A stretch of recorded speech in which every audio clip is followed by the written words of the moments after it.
Bismillahirrahmanirrahim. Assalamu alaikum dear students. Welcome to my YouTube channel. 9th class computer chapter 1. Next topic जो हम discuss करने जा रहे हैं that is 4th generation computer, which is the present generation of computers. 4th generation computers आपने mostly उनमें से computers देखे हुए हैं क्योंकि आजकल वही ज़्यादा यूज़ हो रहे हैं और इस टेक्नोलॉजी से आप पहले से मुतारिफ़ होंगे। थोड़ा सा मैं आपको इसका बैकग्राउंड बता देता हूँ कि 4th जनरेशन में कौन सी टेक्नोलॉजी यूज़ हुई और सिस्टम्स किस तरह के थे, उनकी पावर कितनी थी, उनकी स्पीड कैसी थी, ये चीज़ें मैं आपको बता देता हूँ पहले से।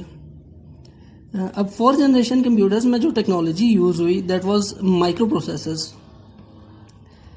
Instead of ICs, microprocessors were used in the 4th generation computers. आपकी 3rd जनरेशन में इंटीग्रेटेड सर्किट्स यूज़ हो रहे थे और 4th जनरेशन कंप्यूटर में माइक्रो प्रोसेसर्स ने ICs को रिप्लेस किया। माइक्रो के मीनिंग्स क्या होते हैं? माइक्रो कहते हैं छोटी से छोटी चीज़ को, जैसे हम कहते हैं माइक्रोस्कोप। इसी तरह माइक्रो प्रोसेसर, इसको माइक्रो प्रोसेसर इसलिए कहते हैं कि एक ही चिप के ऊपर मिलियंस ऑफ ट्रांजिस्टर्स होते हैं। That's why it is called micro processor. Okay, तो 4th जनरेशन कंप्यूटर्स में माइक्रो प्रोसेसर्स यूज़ हुए। अब माइक्रो प्रोसेसर्स चूँकि साइज़ में छोटे थे तो कंप्यूटर का साइज़ भी रिड्यूस हो गया, उनकी स्पीड भी ज़्यादा हो गई, पावर भी लेस कंज्यूम करते थे और अफोर्डेबल थे, प्राइस भी उनकी कम थी। सेकेंडली, ये ग्राफिकल यूज़र इंटरफेस थे, यानी आप उनमें ग्राफिक्स के ऊपर काम कर सकते थे, डिफरेंट टाइप की ग्राफिक्स आप उसमें यूज़ कर सकते थे। इसके अलावा मल्टीमीडिया का कॉन्सेप्ट इसमें था, लाइक आप at a time text, audio, video, graphics, इन सारी चीज़ों को इकट्ठा यूज़ कर सकते थे। अब हम अपने टॉपिक की तरफ आते हैं। In this generation of computers large scale integration LSI and VLSI, very large scale integration chips having millions of transistors were developed.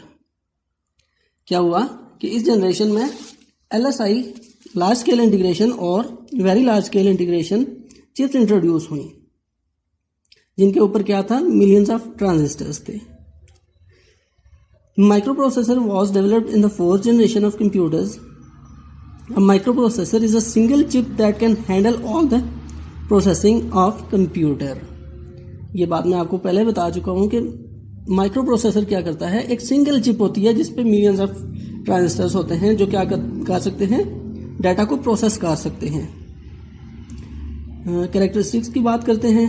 The following are the characteristics of 4th generation of computers.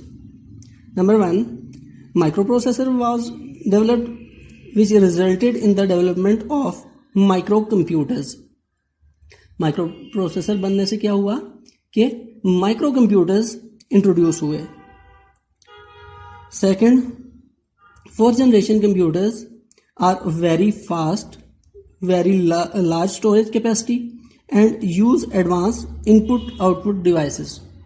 एक तो size में small हो गए, secondly उनकी large storage capacity, very fast, और input output के लिए advance technology use हुई। Micro computers are very small in size, very reliable, consume less power and are affordable. Power भी लेस कंज्यूम करते हैं, साइज में भी छोटे हैं और अफोर्डेबल भी हैं। Large variety of software is available for use in microcomputers. आप different types के softwares use कर सकते हैं, मतलब 100 types of softwares you can use in this generation of computers. Next point है operating system having graphical user interface was introduced in this generation. इससे पहले जो computers थे उनमें कमांड लाइन इंटरफेस था, CUI भी जिनको कहते हैं, या CLI, command user interface, command line user interface, CUI। तो इन कंप्यूटर्स में GUI इंट्रोड्यूस हुआ, ग्राफिकल यूज़र इंटरफेस, यानी आप ग्राफिक्स के ऊपर काम कर सकते हैं, आपको कमांड्स के थ्रू काम करने की ज़रूरत नहीं है। नेक्स्ट पॉइंट है, these computers support multimedia software that combines text, image, sound and videos. Multimedia, single media और मल्टीमीडिया। सिंगल मीडिया जिसमें कोई एक मीडियम यूज़ हो रहा हो, कोई एक सोर्स यूज़ हो रहा हो, वो single, that can be text, इधर that can be audio, that can be video, वो सिंगल में आएंगे। लेकिन मल्टीमीडिया में आप एक से ज़्यादा चीज़ें यूज़ कर रहे हैं। वो कौन सी हैं? आप एट अ टाइम टेक्स्ट भी, ऑडियो भी, वीडियो भी, ग्राफिक्स भी, ये सारी चीज़ें इकट्ठी अगर कंबाइन कर लें तो मल्टीमीडिया बन जाता है। These computers support modern programming languages such as Visual Basic, C++, Java, Python for developing powerful software. Modern languages introduce हुई इन कंप्यूटर्स में, जिसकी एग्जांपल्स कौन कौन सी हैं? विजुअल बेसिक हो गई, C++, जावा, पाइथन वगैरह। इनसे आप क्या कर सकते हैं कि पावरफुल सॉफ्टवेयर डेवलप कर सकते हैं इन सिस्टम्स के अंदर। Fourth generation computers support a large variety of portable and wireless input output devices. Portable भी और वायरलेस भी। वायरलेस कौन सी होती हैं? जो वायर के बगैर होती हैं। और पोर्टेबल कौन सी होती हैं? जिनको हम एक जगह से दूसरी जगह पे मूव करवा सकते हैं easily. Those are called portable devices. तो ये वायरलेस डिवाइसेस को भी सपोर्ट करता है और पोर्टेबल डिवाइसेस को भी सपोर्ट करता है। Some examples of microprocessors developed in fourth generation of computers are Intel Pentium series, dual core core to do, Core i3, i5, i7 and AMD Athlon। ये कुछ माइक्रो प्रोसेसर्स की examples हैं। ये जिस तरह से एक सीक्वेंस में दी हुई है, पहले पेंटियम सीरीज आया, फिर ड्यूल कोर आया, फिर कोर टू डू आया, then Core i3, then i5, then i7 and then AMD Athlon।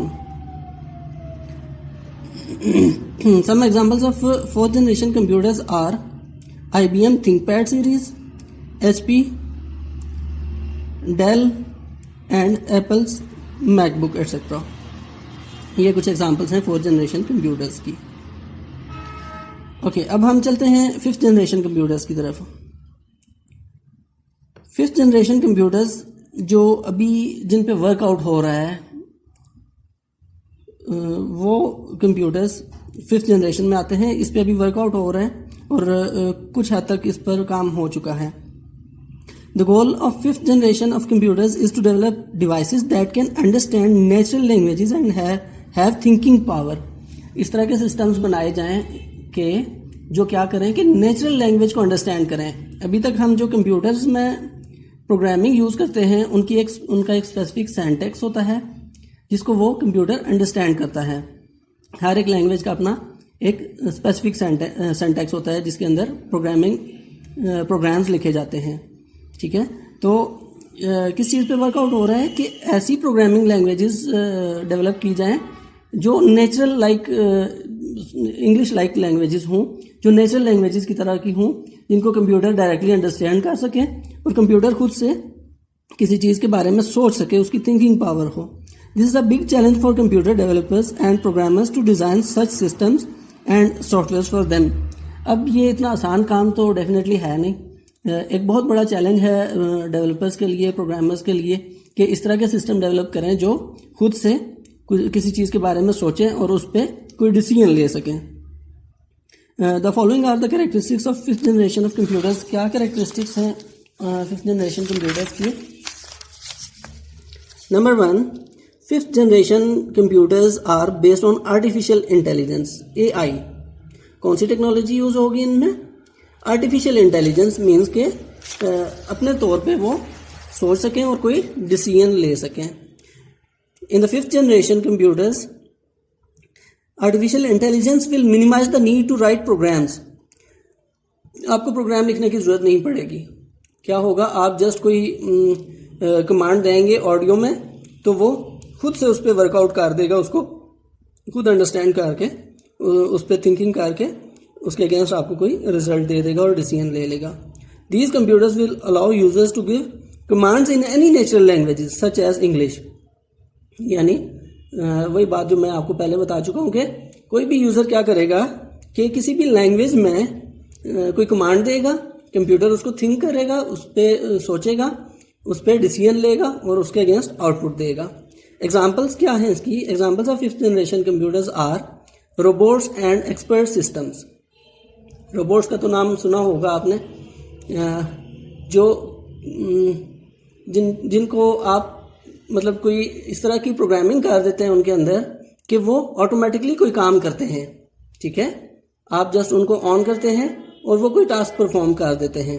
मतलब उनके अंदर ऐसी चिप्स इंस्टॉल हुई होती हैं जिनमें प्रोग्रामिंग हुई होती है और किसी स्पेसिफिक टास्क को परफॉर्म करने के लिए उन्हें कोई इंस्ट्रक्शंस नहीं देनी पड़ती, वो ऑटोमेटिकली कोई काम कर लेते हैं। तो ये कुछ एग्जांपल्स हैं फिफ्थ जनरेशन कंप्यूटर्स की, इस तरह के होंगे फिफ्थ जनरेशन के कंप्यूटर्स। हमारा आज का ये टॉपिक यहीं पर एंड हो गया है। नेक्स्ट टॉपिक तक के लिए मुझे इजाज़त दें। आपका कोई क्वेश्चन हो आप कमेंट्स में पूछ सकते हैं।